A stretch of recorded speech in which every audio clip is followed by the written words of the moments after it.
This video will explore the significance of the whale in BvS.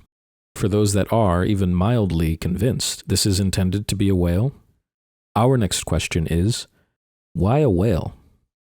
Though there might be other reasons not discussed hereinafter, I have narrowed it down to two main reasons that I am most interested in. First, the whale is not just any old whale, it is the white sperm whale indicated by its color and general shape. The white sperm whale is the whale of Moby Dick. Friends, it is not merely the shape and white color that gives me confidence that this is the whale of Moby Dick. It is that along with the other Moby Dick references throughout the film. Another reference to Moby Dick is that Captain Ahab's leg was taken by the white whale, which mirrors Wallace Vernon Keefe's legs taken after the World Engine event. And we see other shots of the missing legs from horse statues in Lex Luthor's house. The fact that Bruce refers to himself as a hunter is another reference placing him in the same category as Captain Ahab, an individual motivated by hate and revenge to hunt what he views as the devil. He hunts for the white Portuguese. He hunts for the kryptonite, a whale, with harpoons as if in a boat.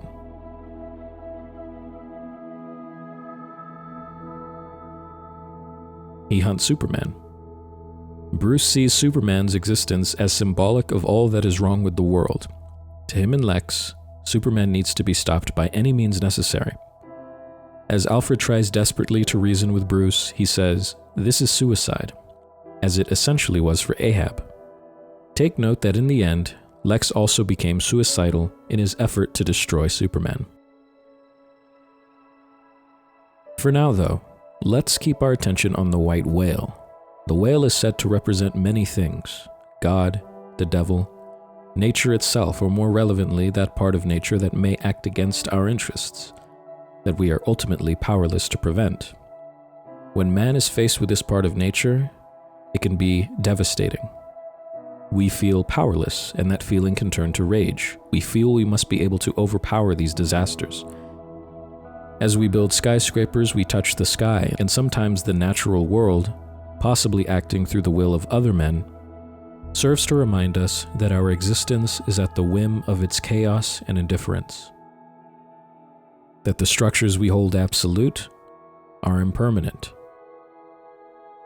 When the world doesn't make sense, we often, like Batman, turn to rage, anger, and brute force. Like us, he wants to force the world to make sense. As we chase white whales, we are obsessively chasing something that ultimately cannot be conquered, and where doing so fundamentally changes our character and can lead to self-destruction and destruction of the world around us.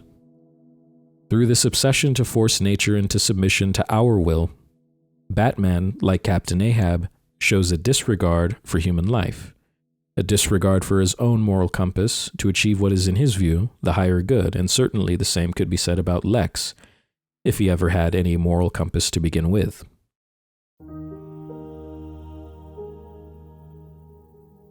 It should also be mentioned that the color white holds profound significance in the story of Moby Dick, as it does here in BvS. Moby Dick reverses the commonly held notion that whiteness is a symbol of peace or purity, and instead turns that notion upside down into a symbol of evil and a source of fear. Note Lex, a primary source of merciless evil, often wears white and is surrounded by white.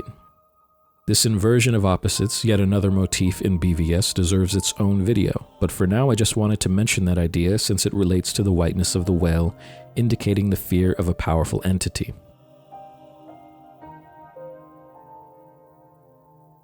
When we couple the idea that Batman is chasing a white whale like Captain Ahab with the idea that he embodies the same rationale used in the US response to the 9/11 attacks, we see another clear criticism of post-9/11 US foreign policy. In the effort to force the world to make sense, the Bush administration engaged in faulty logic such as the 1% doctrine to justify their dubious proposition for the war in Iraq against Saddam Hussein. Note also that the 1% doctrine is another example of the inversion of opposites. It essentially turns something into its opposite. 1% became 100%. That is, a minuscule possibility is treated as an absolute certainty, just as Bruce argued, who himself has been inverted or turned upside down, a good man turned cruel, as stated by Alfred. This 1% doctrine describes the Bush administration's working principle on dealing with terrorism. To quote Dick Cheney, if there's a 1% chance that Pakistani scientists are helping Al-Qaeda build or develop a nuclear weapon, we have to treat it as a certainty in terms of our response. End quote. I think in many ways the US response to 9/11 sought vengeance on faulty logic, trying to force the world to make sense, to cut the Gordian knot with merciless brute force, to control the uncontrollable, with a disregard for human life, becoming that which we feared, turning us into our opposite.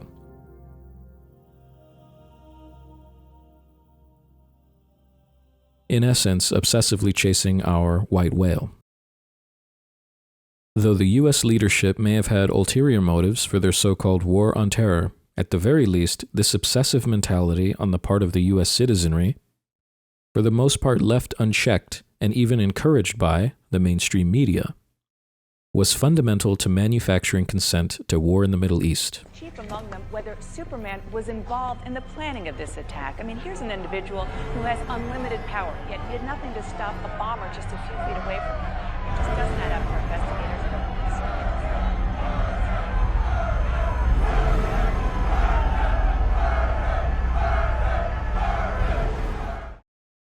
The second reason for the presence of the whale is actually many reasons wrapped up in one. Joseph Campbell's concept of the monomyth was created through his effort in comparative mythology to focus on the themes and archetypes that link humanity together despite wide cultural separations. Joseph Campbell organizes the monomyth or the hero's journey into three main phases, each with several subcategories that may occur in various order, and a few may not occur at all, but the main idea is that most myths follow this general structure. There is the separation, initiation, and the return phase. The separation phase includes the call to adventure, a possible refusal of the call, the supernatural aid, the crossing of the first threshold, and lastly, the belly of the whale. Notice that not only are we shown a symbolic whale, but more importantly, that Lex walks directly into its belly. A common way to portray the belly of the whale is by showing the concentric layers of the whale's ribcage while inside. Campbell says, the idea that the passage of the magical threshold is a transit into a sphere of rebirth is symbolized into the worldwide womb image of the belly of the whale. Note that the whale is actually the location of the scout ship, which was identified as the symbolic world womb in my thesis on Man of Steel. It continues to be so in BvS. As Lex Luthor travels into the belly of the whale, we get the sense that a magical threshold is being crossed. The magical union of opposites, an earthly man unified with divine power of the heavens. This is a significant scene as it is the one that gives Lex the ultimate edge with his direct access to the knowledge in the scout ship. We see Lex standing in the belly surrounded by water, as the whale's belly is often depicted. We see Lex essentially baptizing Zod with his own blood. Baptism is also a symbol of rebirth. In this case, Zod is being reborn as Doomsday. Doomsday is a physical manifestation of the violent, merciless will to overpower another. As has been pointed out, this scene also connects to the famous shot in 2001: A Space Odyssey, where David makes a similar transit through a similar corridor. The reasons I believe this occurs will be left to another video.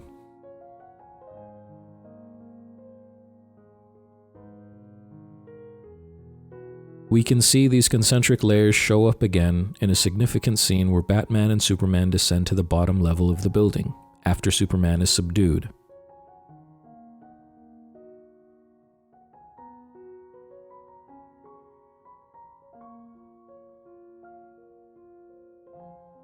A pertinent question one might have is, how is the whale related to this building? To make sense of this, let me read a passage from Joseph Campbell's The Hero with a Thousand Faces. In reference to the significance of the belly of the whale, Campbell says, "This popular motif gives emphasis to the lesson that passage of the threshold is a form of self-annihilation. The hero goes inward to be born again. The disappearance corresponds to the passing of a worshipper into a temple where he is to be quickened by the recollection of who and what he is. The temple interior, the belly of the whale, and the heavenly land beyond, above, and below the confines of the world are one and the same."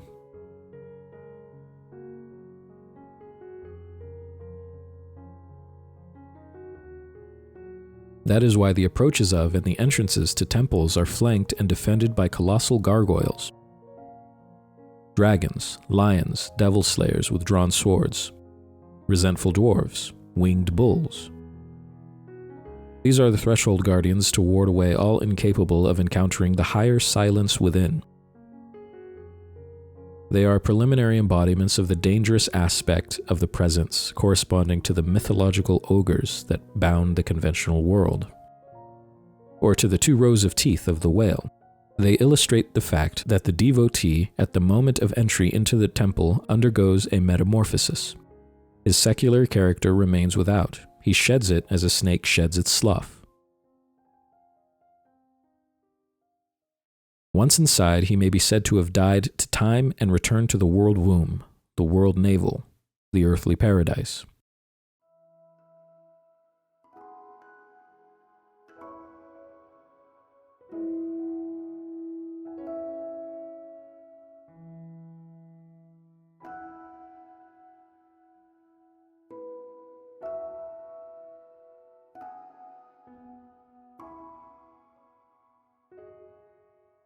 The mere fact that anyone can physically walk past the temple guardians does not invalidate their significance. He has effectually remained without. Anyone unable to understand a god sees it as a devil and is thus defended from the approach. Allegorically then, the passage into a temple and the hero dive through the jaws of the whale are identical adventures, both denoting, in picture language, the life-centering, life-renewing act.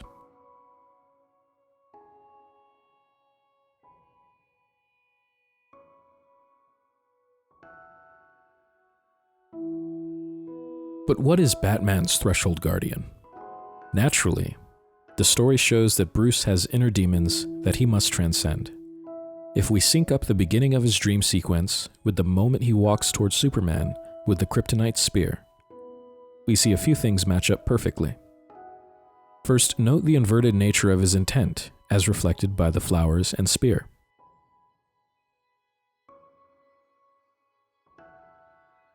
What may have started out with noble intentions to protect others motivated by his inability to protect his mother, has turned into merciless aggression chasing his white whale.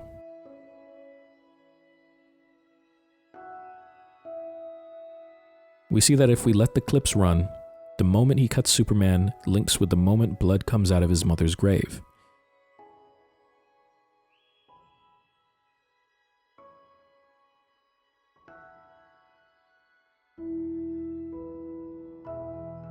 More on this later.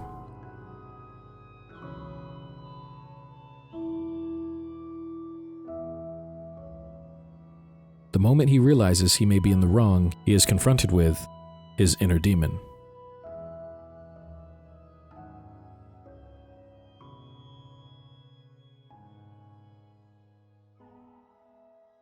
Or his threshold guardian.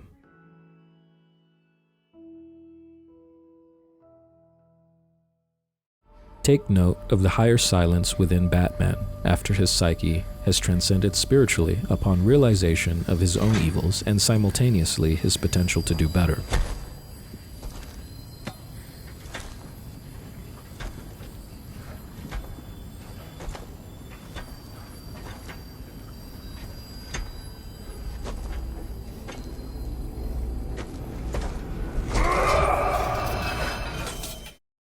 This is most certainly a life-renewing act for both Bruce and Clark. We see both Bruce and Clark ascend together.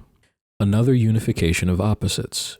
Bruce, an earthly man, unified with Superman, a godlike being from the heavens. We see the rebirth take place as Bruce realizes that he has been the demon or devil that he once saw Superman as, an inversion of opposites. That devils come from the sky. The sky, in this sense, is to be in a position of power over another. The rebirth metaphor, of course, continues directly from and in sync with the rebirth themes in Man of Steel.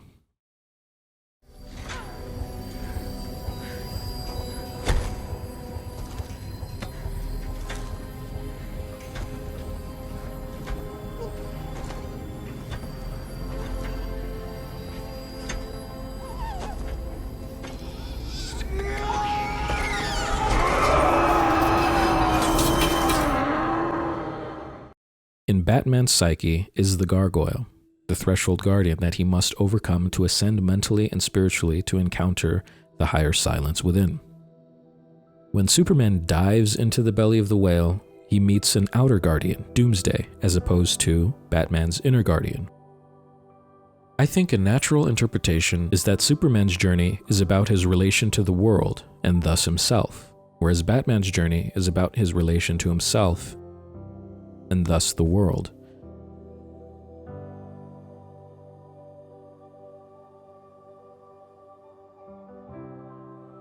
Note that Superman dies a physical death as opposed to Batman's psychological death. He is then returned to the world womb, where he is to be reborn again, as is emphasized in the end when the priest says that the earth shall give birth to her dead.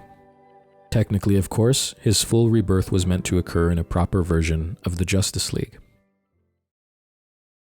Lastly, it should be noted that the particular shape of the concentric layers that show up in the belly of the whale is likely significant.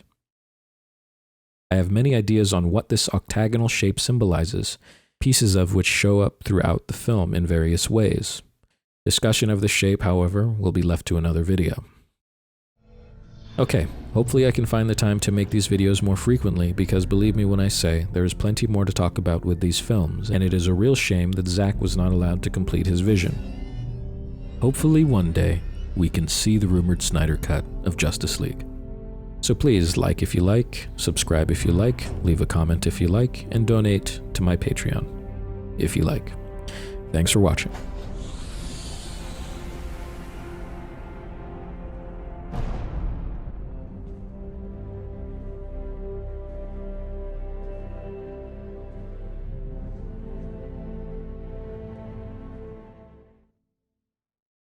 The real dragon is in you. And what is that real dragon? That's your ego holding you in. What's my ego? What I want, what I believe, what I can do, what I think I love, and all that. What I regard as the aim of my life and so forth. It might be too small. It might be that which pins you down. And if it's simply that of doing what the environment tells you to do, it certainly is pinning you down.